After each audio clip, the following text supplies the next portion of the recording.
दोस्तों नमस्कार। बिहार की राजनीति से एक बहुत बड़ी खबर आ रही है और ऐसी बहुत सी खबरें आने वाली भी हैं, क्योंकि बिहार में विधानसभा का चुनाव होना है इसी साल के अंत तक।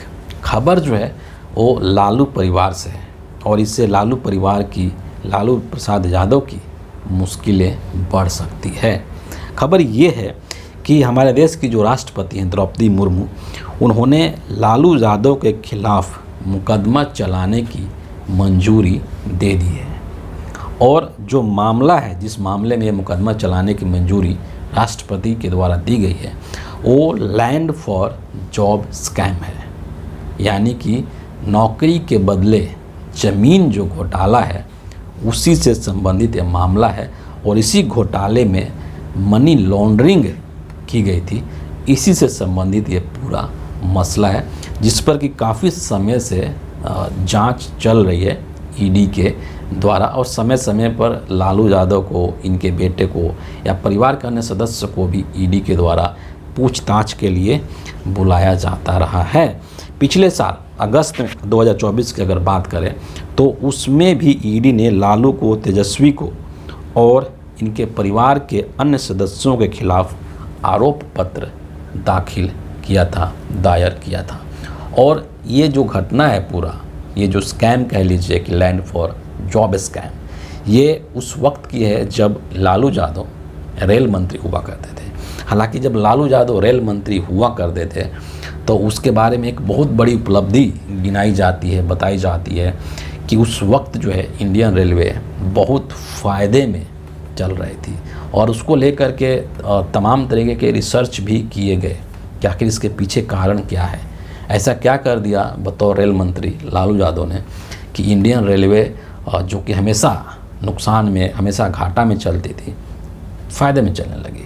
लेकिन इसका दूसरा पक्ष ये भी है कि उसी वक्त में जब ये रेल मंत्री हुआ करते थे तो उसी समय में इनके ऊपर ये घोटाला करने का आरोप लगाया गया था, लैंड फॉर जॉब स्कैम। और इसमें यह बात कही गई थी कि रेलवे के अंदर जो ग्रुप डी की नौकरी होती है, जिसके लिए आज भी बहुत से जो परीक्षार्थी हैं वो तैयारी करते हैं, तो रेलवे के उसी ग्रुप डी की नौकरी देने के बदले में लालू जी ने उनकी ज़मीनों को अपने नाम करवाया था, है ना। बहुत ही कम दामों पर कह लीजिए, औने पौने दाम पर, या फिर ऐसे ही नौकरी के बदले ज़मीन ले ली थी लालू जी ने।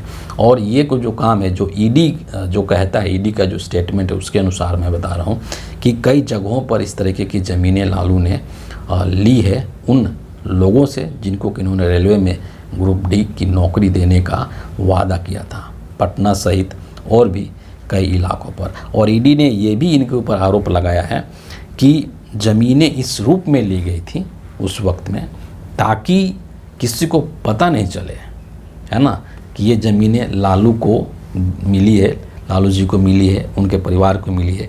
मतलब उसको हो सकता है कि अलग अलग लोगों के नाम से वो ज़मीनें लिखवाई गई होंगी, लेकिन उसका फ़ायदा जो है, उसका जो हक जो है उस पर लालू परिवार को ही था। इस तरीके से ईडी के लोगों का मतलब कहना है। जो उन्होंने आरोप पत्र दाखिल किया है उसमें इस तरीके की बातें कही गई है, बहुत तमाम तरीके के आरोप इनके ऊपर लगाए गए हैं।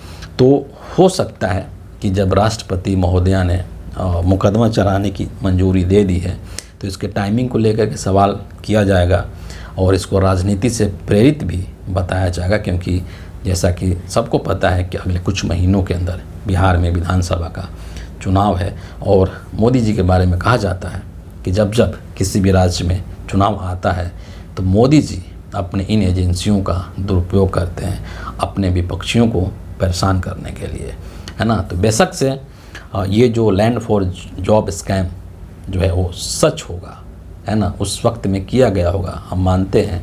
हालांकि वो अभी प्रक्रिया के अधीन है, उस पर सुनवाई होगा, कोर्ट का फैसला आएगा, लेकिन एक पल को मान भी लिया जाए कि वो सच होगा तो उसके टाइमिंग को लेकर के, है ना, कि इसी वक्त में क्यों ये एक्शन लिया जा रहा है, इसके ऊपर ज़रूर सवाल किया जाएगा। अभी हमारा जो देश है हिंदुस्तान, वो एक संकट से गुजर रहा है। अभी हमारा देश युद्ध में है, पाकिस्तान के साथ लगातार जो रिश्ते हैं वो तनावपूर्ण रिश्ते बने हुए हैं और सेना के जवान जो हैं वो सीमाओं पर लड़ रहे हैं। तो अभी इस तरफ संभवतः किसी का ध्यान नहीं जा रहा है, लेकिन ये न्यूज़ निकल करके आया और मैंने सोचा कि इसके ऊपर आपको ज़रूर कुछ चीज़ें शेयर करनी चाहिए। ये बहुत पुराना मामला है, ऐसा नहीं कि आज का कोई मामला नहीं है, बल्कि ये बहुत ही पुराना मामला है और समय समय पर ईडी के जो अधिकारी हैं वो इसको लेकर के सक्रिय होते रहते हैं। एक बार फिर से इस वक्त ईडी के लोग जो हैं वो लैंड फॉर जॉब स्कैम को लेकर के सक्रिय हो चुके हैं और इस पर राष्ट्रपति की मुहर भी लग गई है कि आप मुकदमा चला सकते हैं। तो फिलहाल इस वीडियो के इतना ही है, और अगर आपको वीडियो अच्छे लगते हैं तो ज़रूर इसको लाइक कीजिए, अपने लोगों के साथ अधिक से अधिक शेयर कीजिए और हमारे चैनल को सब्सक्राइब करके बेल आइकन को ज़रूर प्रेस कर दीजिए। अगले वीडियो में आपसे फिर मुलाकात होगी, तब तक के लिए बहुत बहुत धन्यवाद।